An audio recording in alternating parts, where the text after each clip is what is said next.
Tapi kita di tarekat itu tidak pernah mengatakan jantungnya Nabi itu dibersihkan. Karena kalau kita mengatakan jantungnya Rasulullah dibersihkan, berarti itu kotor.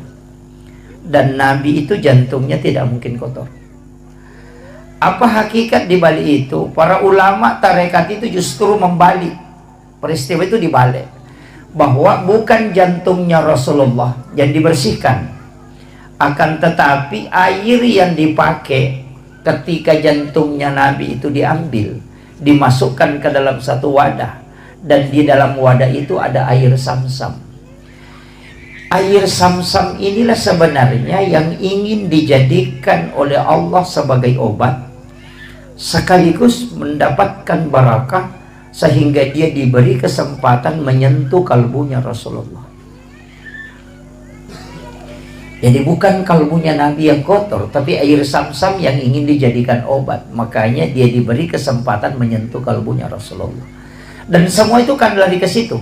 Hajar Aswad, orang yang umrah itu kan pasti kepingin mencium Hajar Aswad. Batu ini tidaklah mulia seandainya Nabi tidak pernah menciumnya. Jadi sebenarnya Hajar Aswad itu dimuliakan oleh Allah karena Rasulullah pernah menciumnya.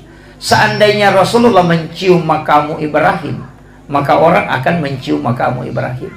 Artinya bukan Hajar Aswad yang mulia, tapi dia dimuliakan karena Nabi pernah mencium.